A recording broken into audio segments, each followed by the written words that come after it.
Good morning. How is everybody this Thursday? Well, I'm fine, thank you.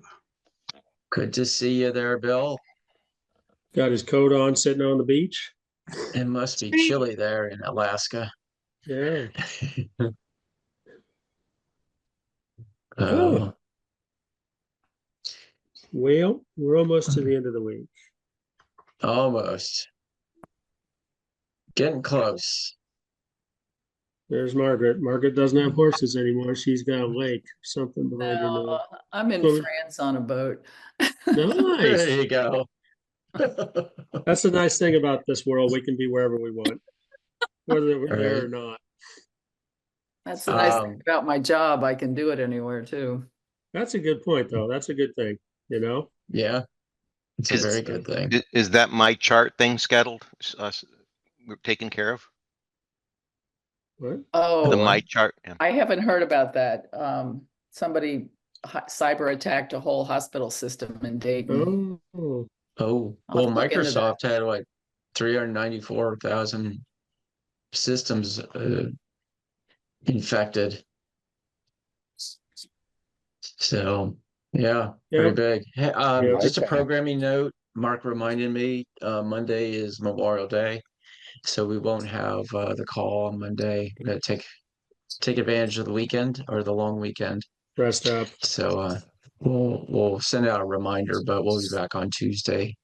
But we'll also have it on tomorrow. So still, Oh, yes.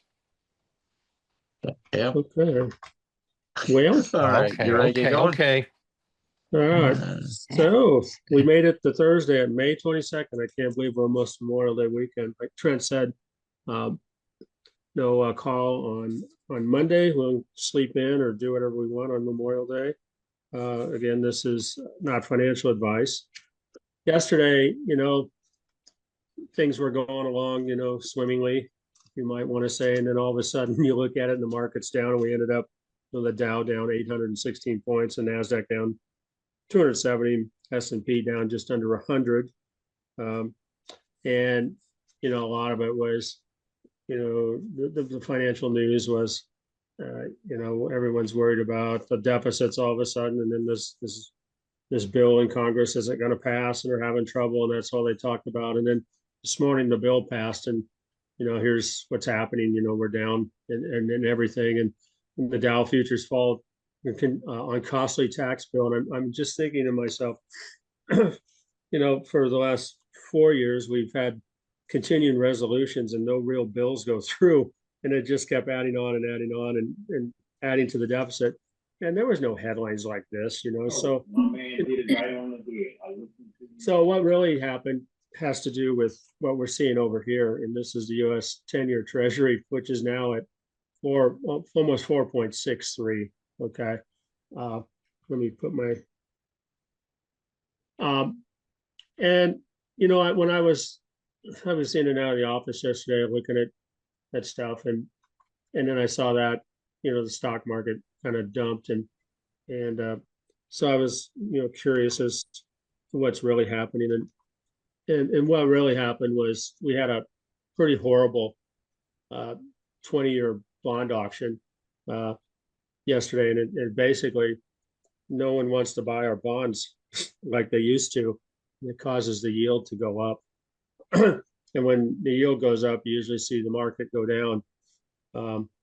And Trent, I don't know if you have anything to say on that while we're talking about that 10-year, but the 30-year I think went up to 5 something also. And this just causes credit cards to go up, and car loans to go up, and mortgages to go up. And they're talking now, the Fed might need to raise rates, but we'll see.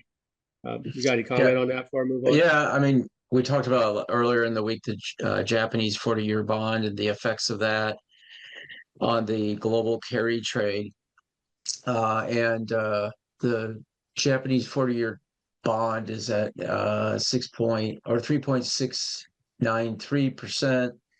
On Monday, it was closed out at 3.44%. So almost what is that? Almost a 25 basis point move in the yield, which emphasizes you take a, like you said about the 10-year, it's now at 4.62 this morning, 30-year. This is a pretty good deal as long as they can pay, is at 5.14%. So what you're seeing is people what you're seeing is one, volatility is back in the chop bucket, and I'll feature that here in a second. But you're seeing people are scattering away from the secure nation states like the United States and Japan when it comes to where to, investing money into our debt. And I think that's troublesome in a bigger way. But Yeah. yeah, But anyway, it's, it comes down to, when that auction didn't do so well, that's what sparked the rout in stocks. And, it's not what Congress is doing. This is exactly the time the market tanked. And it's the bond market, not just our bond market, but around the world, that's causing issues. And just on a note, here, Margaret sent me this, that someone's impersonating me sending out friend requests. So I don't send out friend requests. So if you get one, it's not for me. So thanks, Margaret, for pointing that out. Appreciate it.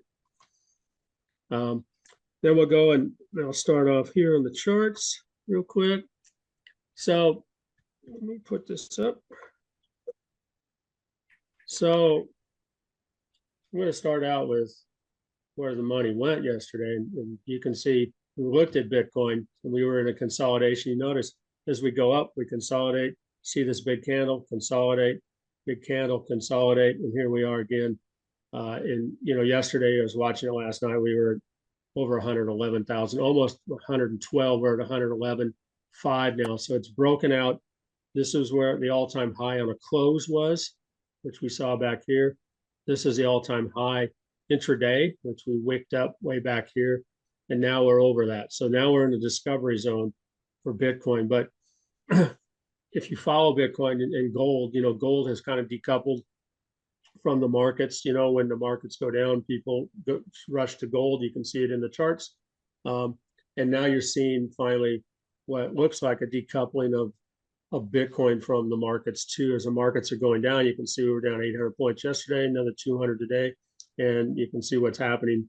That people are moving into Bitcoin. And if we look at gold, gold is a different kind of chart. And it's kind of, gold is still kind of scattered. It's not as smooth as what it used to be. Here's what I look for in market structure. It's kind of smooth, and then all of a sudden it's just scattered all over. So gold is still doing well, but it's what I call as a unsound market structure on gold at this moment.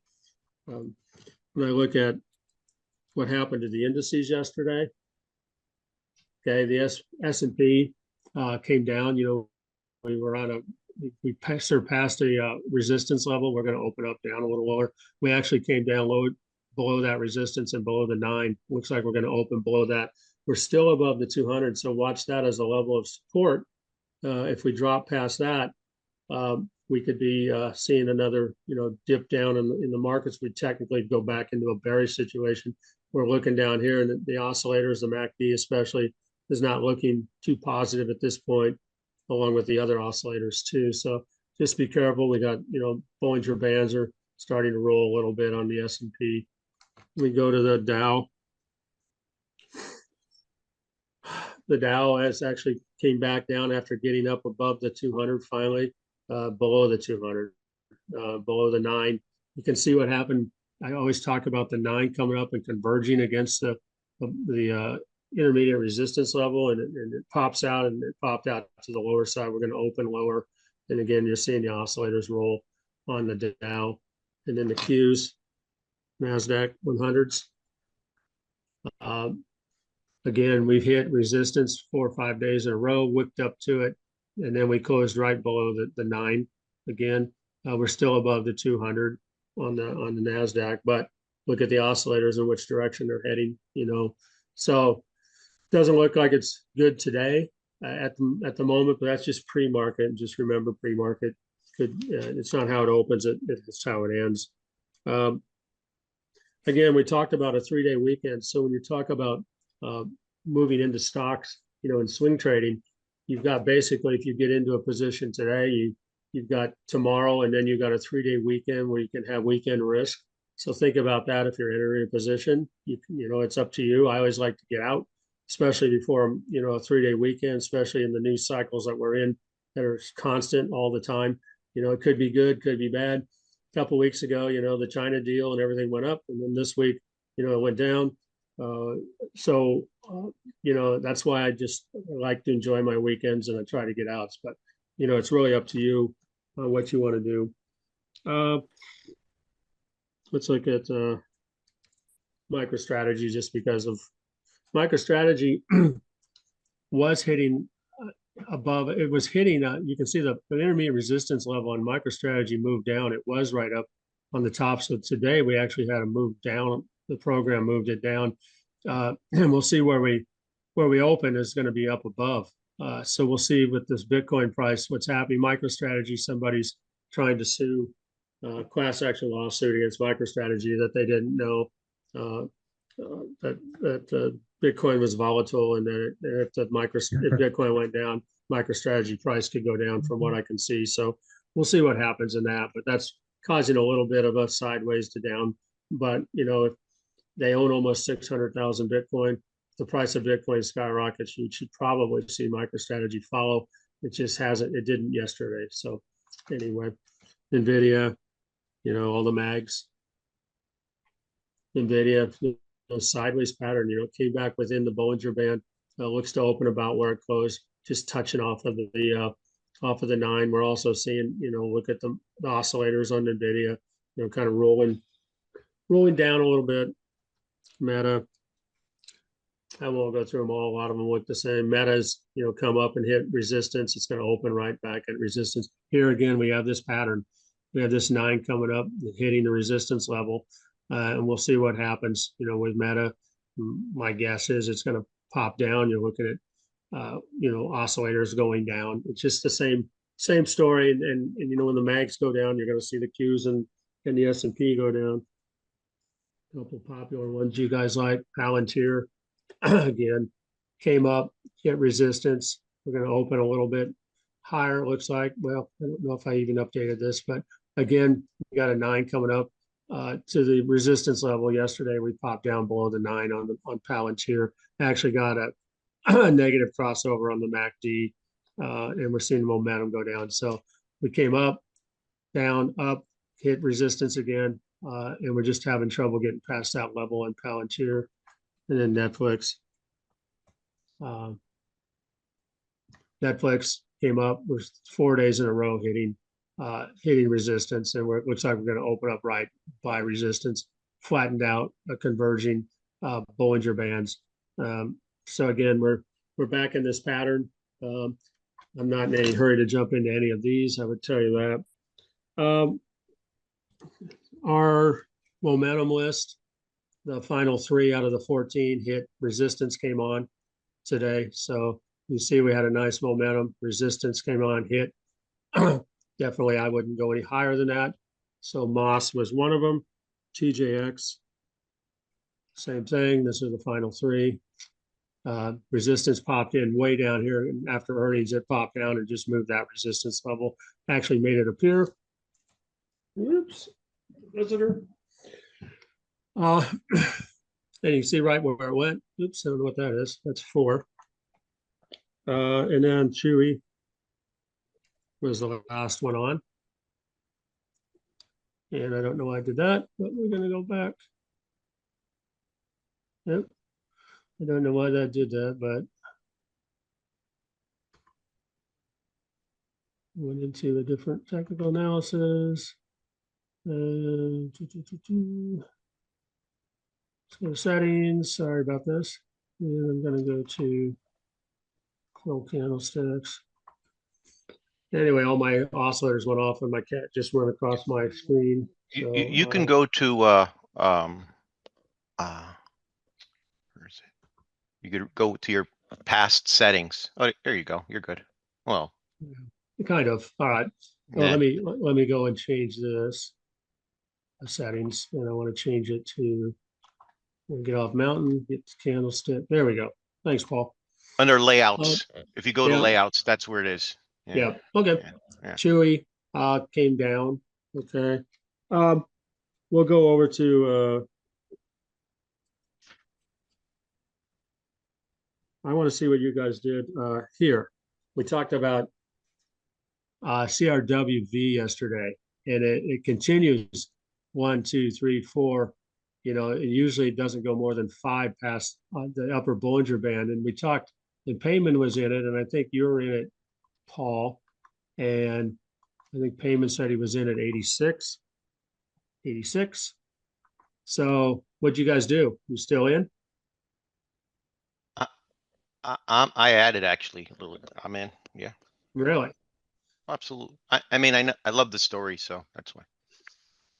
I just looking, you know, it is new. Right? Their earnings were just out. They're not making any money, so keep that in mind. Okay, and you got to wonder, you know, Paul, you say you have conviction in this stock, and what is the story on this stock, Paul? Uh, what the, well, I'm not gonna go too deep here, but what they do is provide, they get the latest and greatest chips from NVIDIA. So, you know, NVIDIA is always putting out the quickest and chips on the leading edge. So I think what's going on is, well, this company, what they does is it gets the latest and greatest. They have a deal with NVIDIA, and then they lease out all that horsepower to different companies. So companies don't have to go out and buy and build their own data centers. They can go to CoreWeave and just lease it out and get the latest and greatest and the most horsepower. So, and NVIDIA, it seems like NVIDIA had a lot to do with starting up this company because they own 79% of it. So, and I think it's a whole money thing where, you know, NVIDIA stock kind of petered out. So they open up another company that leases out the horsepower of the data. Everybody wants, you know, quick AI type product. So they go to CoreWeave. And now CoreWeave's getting a shitload of business, you know, and they're going to have the latest and greatest product. So It'll be interesting because yeah. the earnings on the 14th of May was negative 74 cents. Again, this is something that I wouldn't chase, but Paul is a different kind of trader on this. But just be careful because as fast as these go up, they can come down. But Paul, you say you have conviction in it because of your description of it. And that's the way we trade. You trade the way your risk tolerance is and the way you want to be. My personal trading plan, you know, I look at this and yeah, well, you look at it, you go, wow, I could have had all that. But my trading plan doesn't let me in because I have a lower risk tolerance. Paul has a higher risk tolerance and he has conviction in the stock. You know, and my definition of conviction and his definition of conviction are different, and that's okay. That's what we talk about in this you know, in our daily talk. So anyway, good luck with that. Be careful. With Oracle, What's that? Oracle, you're getting the same chips, same updated chips. The Blackwells, Larry Ellison's is doing the same thing.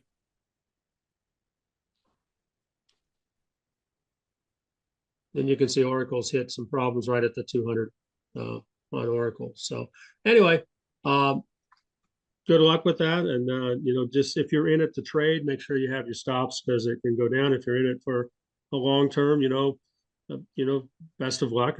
And that's what we want for our members. So I'm going to go just to the watch list on the long-term one that we've had. This is IONQ, which we've been in for a long time. You know, we got in at, what was it? 2680. And yesterday it came down like the rest of the market. But look, it's just going between support, resistance, support, resistance, support, and it closed right above support. You could have gotten out at that point if you wanted. It looks like it's going to open a little higher. Or you could, you know, put in a stop below it, you know, below the 9. You can see that does go below the 9 once in a while. Or you could put it at the 20 if you want and just keep ride it. But you're seeing a little bit of a rollover on the Bollingers, a little bit of a rollover on the MACD, but still pretty good moneymaker. It's still, 33.54. We got in, like I said, at 26.80. So these are the charts I like. I like to catch this and go up, and if it got up to the resistance level, that's when I would get out. So I've taken up way too much time. Be careful out there. There's a lot of stuff going on. I can look at some other charts. You guys want to put it in the chat. When Trent's done, we'll take a look and move on. So that's what I got. Sorry, Trent, I took up some of your time. It's okay.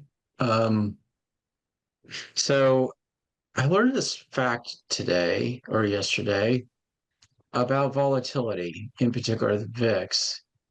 And the VIX spends about 10% of its time on this move higher.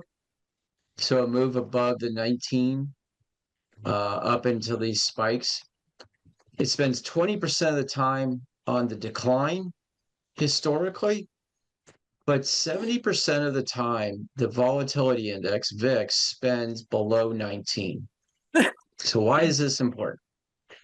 Well, when you're looking at a stock and you say you can look at the implied volatility of a stock, and it can give you an indication of if the stock's going higher or lower in the near term.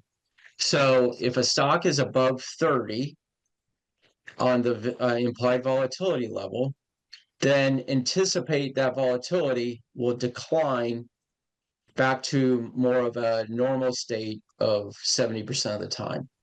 So if that's the case, chances are that stock is at a lower end of its range. And as it declines in implied volatility, there's a very good chance that stock's going to start to rise higher. And vice versa. If the stock is below 30 and below down in its lower implied volatility range, chances are that stock's up here. And at some point, that implied volatility is going to kick in and break 30, and that stock price is going to go down. And I found this interesting because of what happened yesterday with the US Treasury auction and it basically being a fail. And every macro investor who's been calling on the macroeconomics of the United States is in a failing state, as well as Japan got their dream yesterday because the markets tanked because of it, and volatility went up yesterday pretty substantially. It was up 15.38% yesterday. It's now in what I call the chop bucket. Today it's sitting at pre-market right around 21.12. So this is where we went from an implied volatility level, if you think of it between 50 and 30, or 50 and say 10. For the last couple of weeks, we've been in that lower teen range, and then yesterday volatility went up above say 30 in the, say that 10 to 50 range. So we're now in a very volatile state, and we should anticipate, because that volatility is now going up towards 50, we should anticipate stocks, the S&P in relation to this, is going to go down. And once we see that higher end of volatility, and who knows where it can go, we've seen it go as high as, I think, 80 or 90 back during the great financial crisis. When you see this spike, like we saw back in April, this is an opportunity, potentially indicator that as it declines over time, those stock prices that got hit, or S&P in this case got hit, will start to present an opportunity to rise. So it's a teeter-totter effect. So as you're looking at volatility of the VIX, which I'd encourage you to take a look at it because it's a leading indicator of what's happening, and look at stocks. You can look at the implied volatility range on a stock. I know I can look at that on TD or Schwab, my Schwab Thinkorswim account, and I can see where volatility is sitting. And so this can give you a great idea of, is this stock in a very choppy or F bucket category, or is it in a more investable category? And so I've learned this because I'm putting together more of credit spread opportunity list for the platinum channel, and this is a way to generate income off your portfolio using options in a very low risk way. But this is one of those things that I'm looking at now going, okay, what's the implied volatility level? What is the volatility levels? And if volatility 70% of the time spends it in more of the investable bucket, how can I use this in this strategy?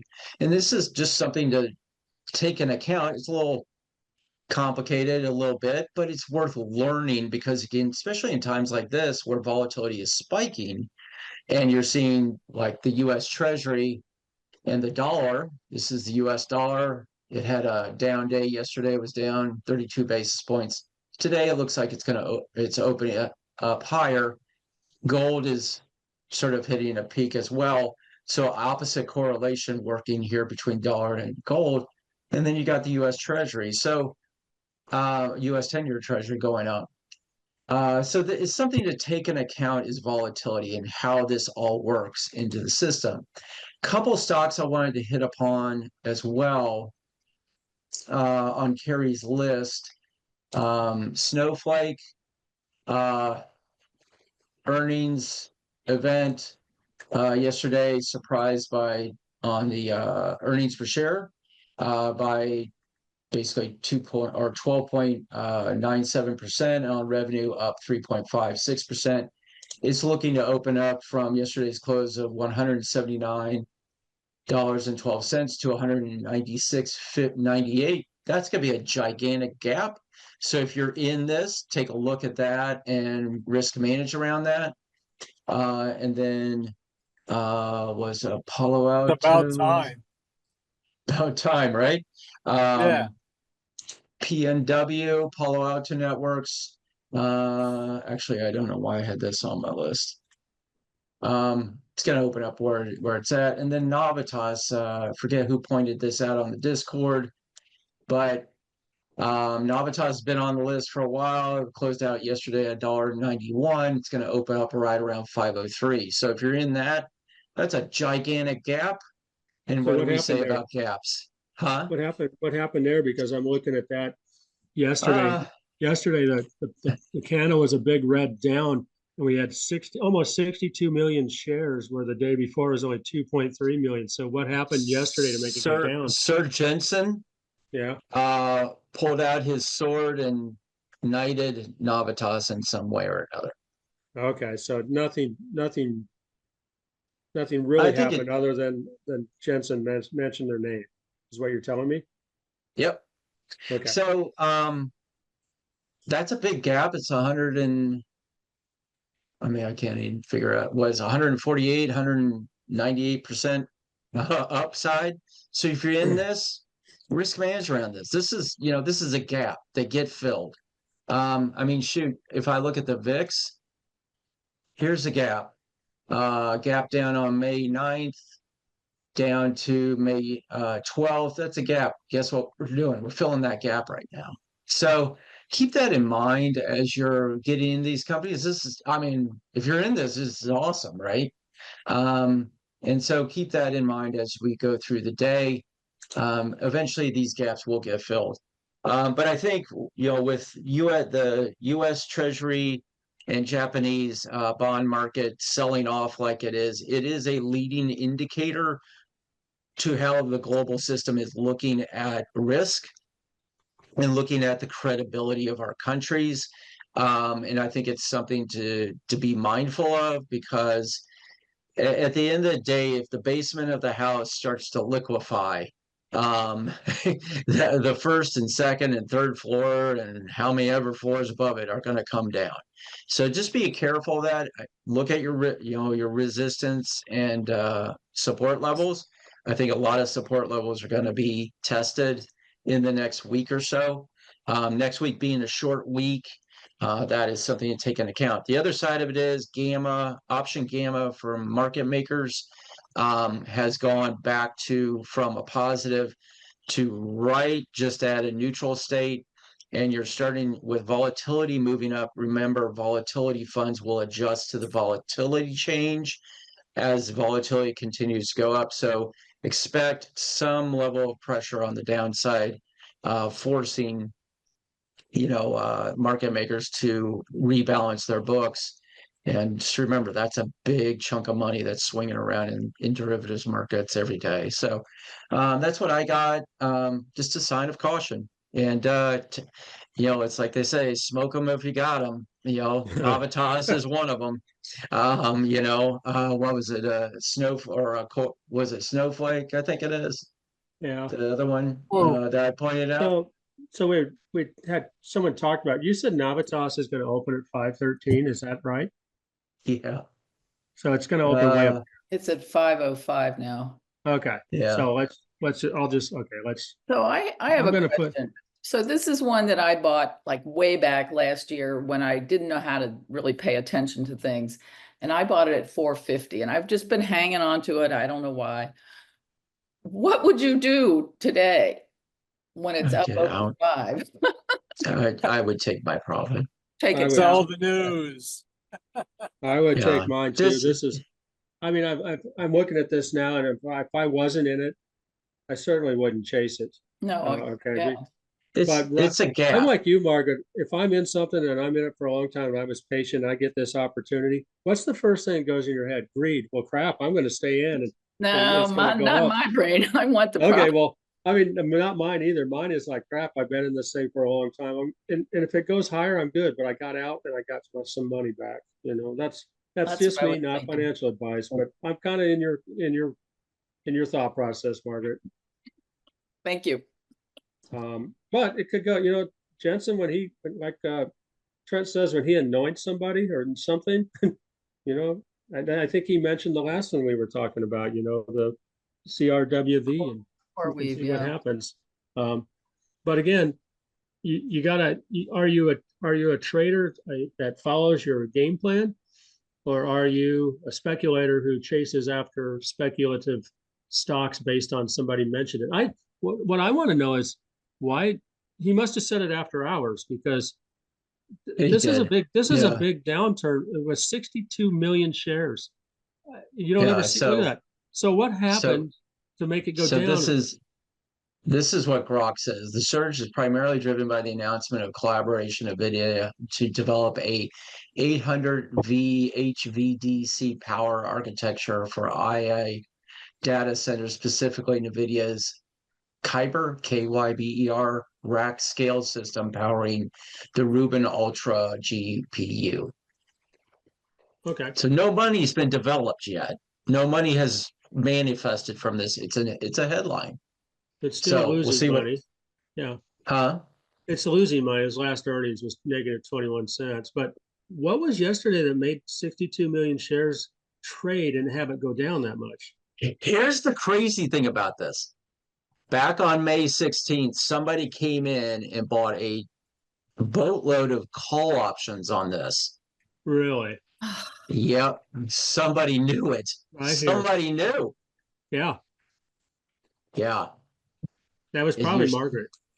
It's probably Mark. She's just faking it I right now. wish. I That's don't why she's in understand that. France. Harry. That's why Margaret's in France now. So, She securitized Oh. her horse and said, "This better pay off." yeah. Okay. So John had asked me where we get the sell lines, and that's, he's talking about right here. Okay. And you can modify it up and down.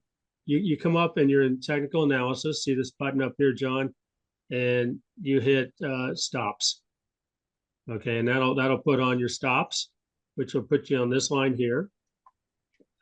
And then once you're in that, I always have mine, if it's going up, above and tight.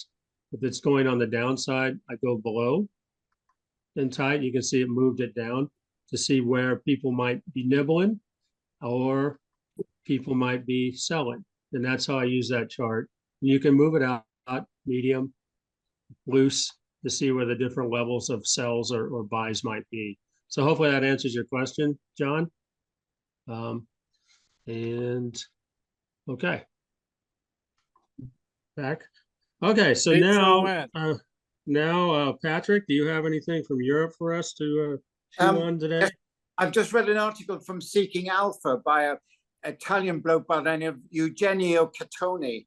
And it's entitled, Guess What? Tariffs are starting to hurt the US consumers. And he basically is saying that there's roughly 37 days from the 21st of May before the proverbials hit the fan with regard to the supplies in supermarkets and retail stores. That would take us to the 27th of June, June the 27th, before there's a huge impact for consumers. And that probably coincides with when Donald Trump will probably try and cut a deal with China before that anyway. Yeah, but, you know, I don't see it yet here. I don't see the panic yet, you know, but it may be coming. You saw. What's you out saw, there?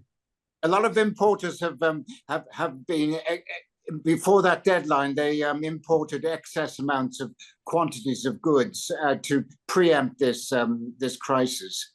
So it's given a sort of a breathing space for the consumers.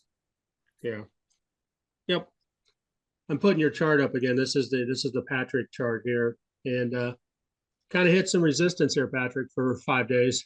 So yeah, and then you've got the 9 coming up, and it's going to squeeze against the upper resistance level. So if you're in it, may want to take a little bit off. That's a nice run though, and this was Patrick's meaty Mercado Libre stock, which I've never heard of. Mercado Libre. It's there you go.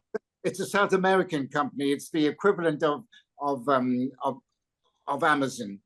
Yeah, and thanks for giving us that one, because that was a good runner for sure. Okay, Bob, you got anything? Looks like you're in route. HON. HON, Honeywell. Let's take a look. Hold on to your hat. Honeywell. Let's take Got a look. a lot of honey. At the IRL. Yeah, that's you're right, Margaret. It's right at the intermediate resistance level. Yeah, but look at the climb. Yeah, but it could be over, you know, from a technical point of view. Could be from was a a nice- technical point. Could that be, was a but nice I don't climb. think it is.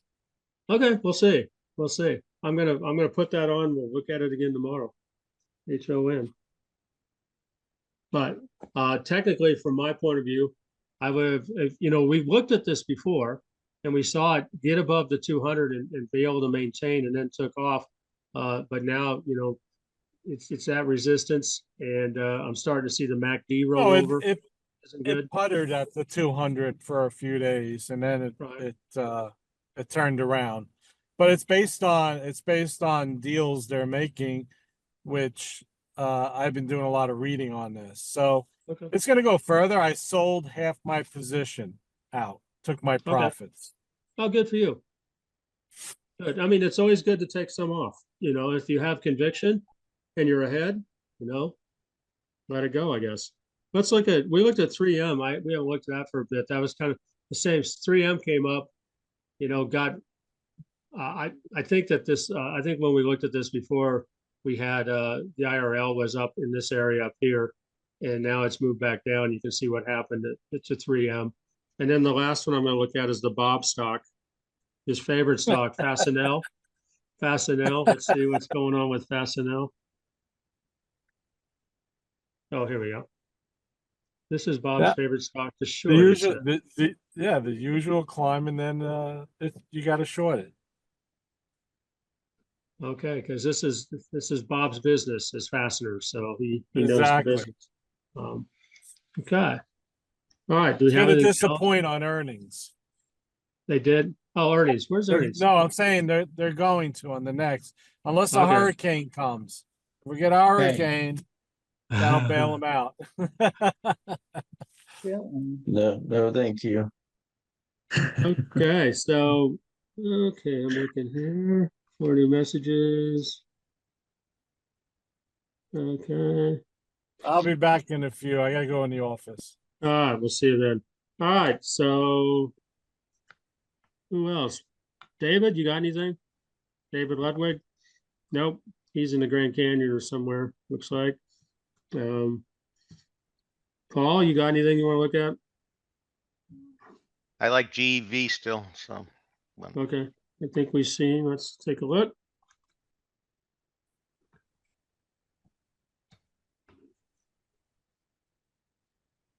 Yep. Mm. That's what I like about that, other than it doesn't have resistance, is it's one of those that goes from support to resistance, support to resistance. It's not, you know, exceeding the upper Bollinger. It's just going back and forth. That's a good one. I think I was looking at some of the ones your European ETFs kind of come up and resistance just popped on. So just be careful of that on some of these that you were talking about a couple days ago, Paul. I think you put them in the Discord. So just be careful on those. Let's see. I haven't looked at Berkshire with you guys for a while. Let's see what it's doing. Nope. You know, ever since this was Warren Buffett day, and you know, sell before earnings, and it's just, you know, sliding sideways to down on Berkshire, Yeah. still above the 200. Hell, I'm but, glad we all Saturday, Monday. Hell, and we'll see if it rolls back up. But you know, keep it on the list. Oh, and the other one we were looking at, remember, United Health, which took another hit yesterday. I think it got downgraded, but it went right down to support. Again, I'm going to wait for the 9 to come down, and then usually when the 9 comes down, if it can get above the 9, we might see some sideways movement, and then I look for it to come back up. But I'm not ready to commit on United Health yet, technically wise, until I start seeing, you know, more positive, you know, in the oscillators. You can see the oscillators. You look at the histogram on the MACD, it's starting to come in for a crossover, and then we'll watch. But the support is holding, but I'm not ready on United Health yet. But certainly on a watch list, because when you have something like this on such a big, important company, this is where I like that. You know, get that V shape coming back and hockey stick, and you got a long way to roll if you can get some momentum on this. It's just not there yet for me. So, What and you then we got, can Bill? look at what's that? Bill's got his hand up. Oh, Bill, go Bill. Hi, how you doing? Got a question about MOD. Okay. Took a hell of a beating yesterday. Let's take a look. A lot of stocks did that. Let me put it up for you guys. Modine, I think, it is was- the name of that one. I think it was like Oh, 96% of stocks were down over 2% yesterday on the S&P. So they had earnings, okay, and it was 92 cents per share, and then boom, you know, it came up to the 200. I don't know if this was just the market itself or something happened to Modine. Did they have any news that Bill, that you know of? Oppenheim raised its target. I'm asking Really? a question. Earnings. But earnings was good. This is somebody's doing something or knows Yeah. something. I don't know. Yeah, I had earnings that could have been after the bell, and the earnings took it down. You know, again, my trading plan, if I'm trading, is, you know, get out before earnings. So had you been following that and that's what you wanted to do, I would have gotten out before earnings, and then you see what happens. Of course, the opposite could happen too, guys. You know, these earnings are so different from when I first started, you know, in the market. You know, you get an earnings report, you might go up a quarter of a point, you might go down a quarter of a point. Now you go up 15 or down 15%, you know. So were you in Modine, Bill? Yeah, Are you yes, still I'm okay in in it? Modine, and as I say, it went down about 11% yesterday. Are you still profitable in it, or are you in the red? Oh, I'm profitable in it, yes. Okay. The nice thing about it is it went down right to support, and we'll see if it holds support. You can see this blue line, which is support. Yes. We'll see what happens. I'm not familiar with Modine all that much, other than the chart. So, okay. Anything else, guys? I Look at bought a put on Target yesterday. The May 3084. So out of the money. And looks like it's gonna open pre-market at 91.75, so down again after earnings yesterday. So Target's just been a disaster. That Stephanie Yeah. link on the on the halftime report. She just loves this, and it just doesn't go anywhere ever since she's loved this stock. You know, it's Well, go back like almost a year. yeah. Let's take it. I'll take it back 2 years to see how much fun Target has been. Yeah, But so it's you're high. back. Its You're high up back at here this. was 177.21, and we're at Yeah. 93.01. Yeah. Well, it's back to where it was in August of 19. I mean, it's just been a round trip. And I think it's a representation of the consumer spending, peak and trough, kind of situation. Yeah, So it gives you, it kind of started during the pandemic, yeah, and then double top, boom, down. Yeah. yeah, yeah. I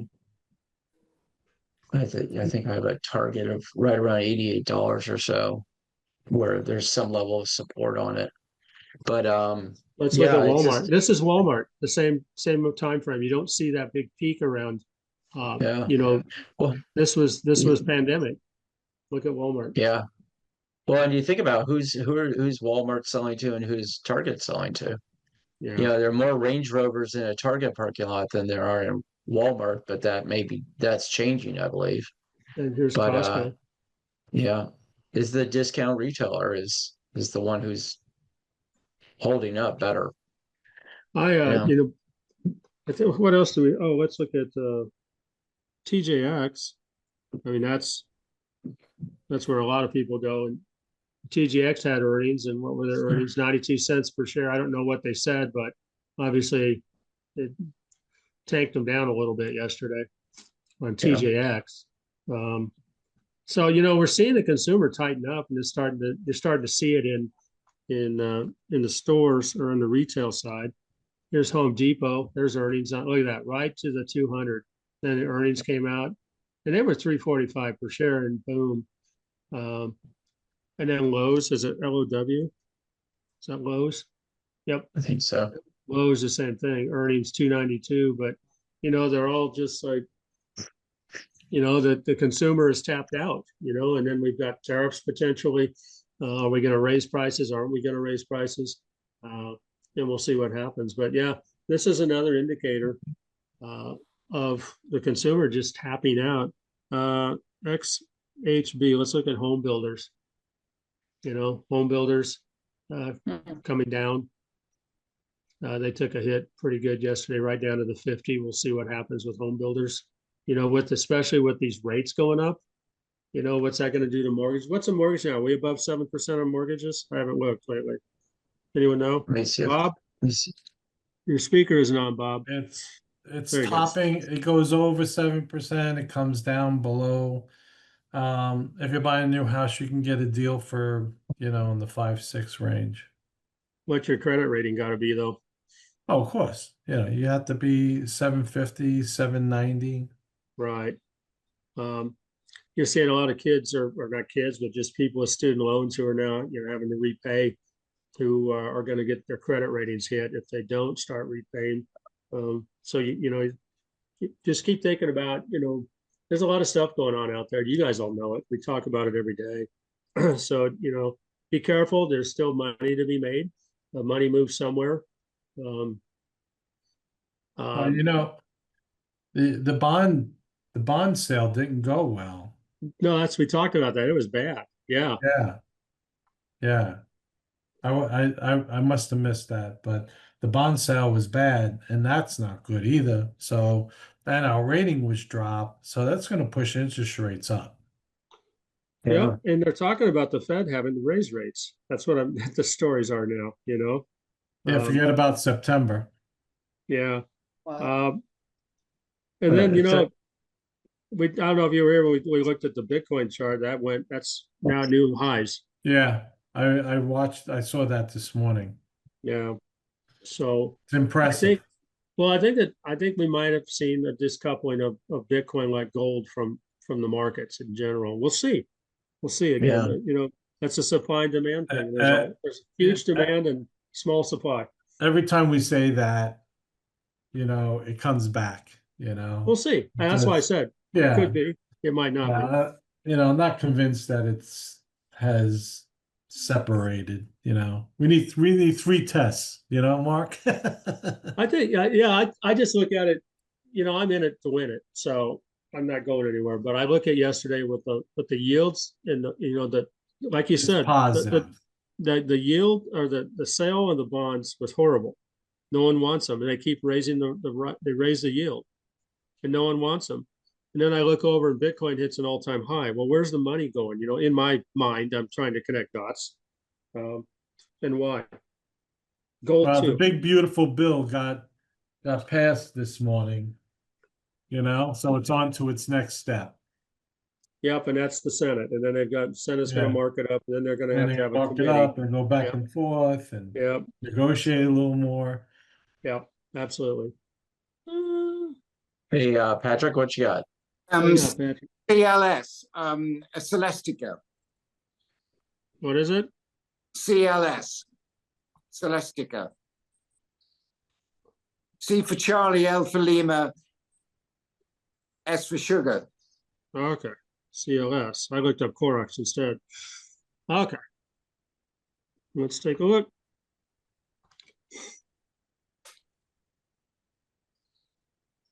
Celestica.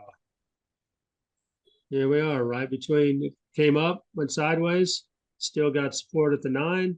Got a Bollinger Band moving up. Got some sell orders at about 120, followed by resistance at 120, 148. So a little bit of a flattening on the MACD. So your risk side is down to the 9. Your reward side is up to the Bollinger Band. Basically, you're kind of right in the middle. Are you in this one, Patrick? I've been watching it, but Okay. I'm cautious. That's a good word these days. I'm trying to heed your advice. I'm trying to preserve my money at the moment.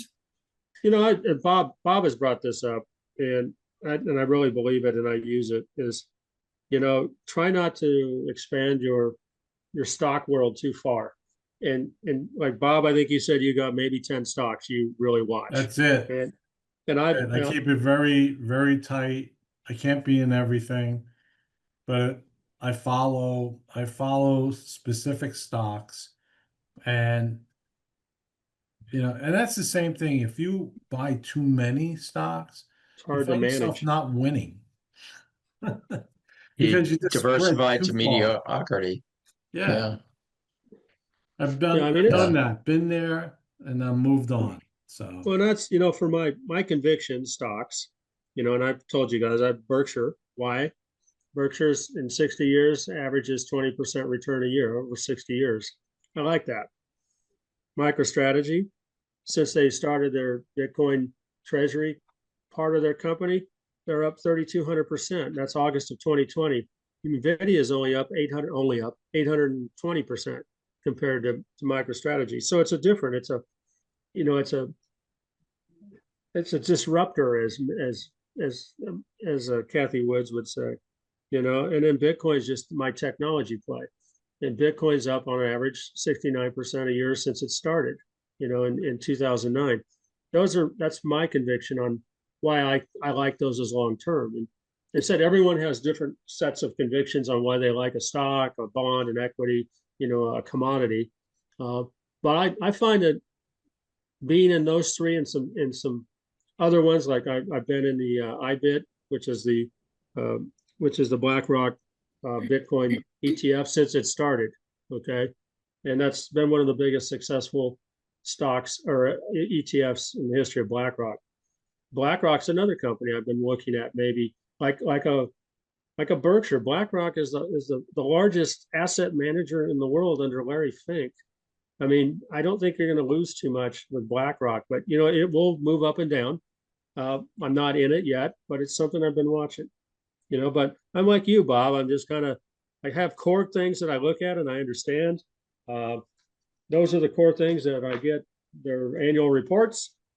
That's it. And I read them. Listen to the calls.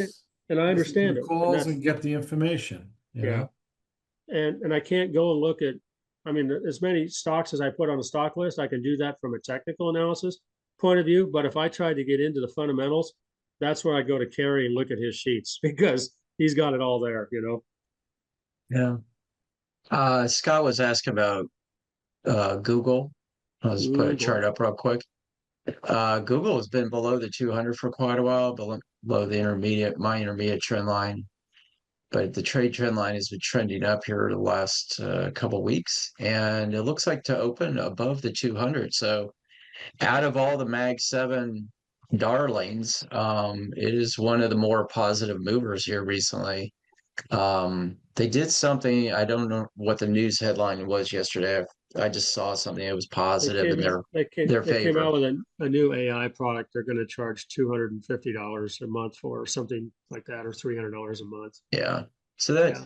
Bill I would say once Ackman you want to put see a a bunch test of above the money in. 200 and possible move higher, potentially. Is that a search item? What is it? Yeah, I think it is. I think it's kind of like a chat GTP kind of thing. Does anyone else know about it? I don't know. I'm just speculating here. So if anyone else knows, let me know. I think Bill Ackerman put $2.8 billion into it. Is what I heard. Is Okay. Well, what I let me. thought. I don't know about the AI part. Google's model is floored going forward with AI. Because I tell you the truth, I don't go to Google much anymore. I go to Gork, I go to ChatGPT, and that also searches Google. Okay. Yeah. And all the other sites. They're in trouble unless they pull a mouse out of their hat, not a rabbit. They need a mouse. It's gotta be something really strong. So what does that mean? That means they're gonna lose my money that I spend on Google every month to advertise my business and get traffic. That's gonna go away.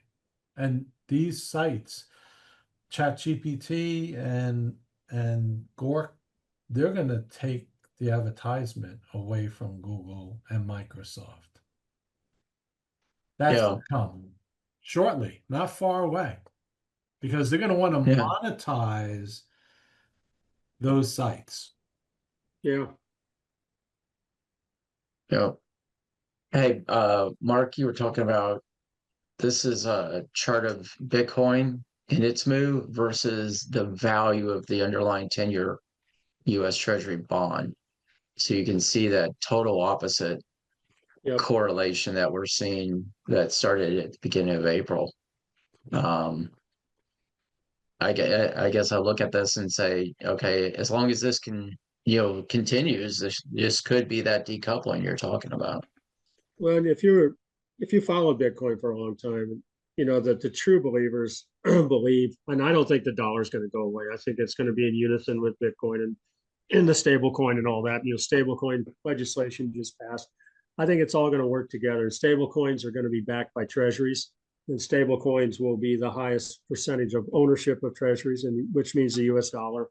So I don't think it's going away, but they do see that the dollar is devaluing their money. So if you have $100,000 in a savings account making 3%, you're losing money on the monetary inflation of what they'll say is 8 to 12%. Yeah. If you had that same $100,000 in Bitcoin, which doesn't inflate, okay, it deflates, you're going to have a lot more money, and that's where you're seeing people transfer their fiat currency into digital currency, which is digital capital, is what they call it. And that's why you're seeing a lot of that transfer move over, in my opinion. Again, I'm in it. I'm in a lot of the proxies for it, and it's not for the faint of heart. But on days like yesterday, it was pretty good. I felt pretty good. Yeah. All right, let's wrap it up. It's almost 8:30 Central. So we'll be back tomorrow. And you guys have a wonderful day. Thank you again for participating and the discussion today. And today should be as exciting as yesterday. Well, That's for yeah. sure. Just remember, follow a plan, have a plan, and follow it. And go by your plan and not by your emotions, and you'll do better. Your opportunity is better. You don't have to be in the market every day to make money. And, you know, again, follow your trading plan, your investment plan. I like understanding several, you know, few stocks really well, and understand those and invest in those, and you know, follow the money. That's right. All righty. Y'all have a great good day. one. Thank Thanks. you. Bye, guys. See ya. Thank you guys Bye-bye. for showing up. Thanks.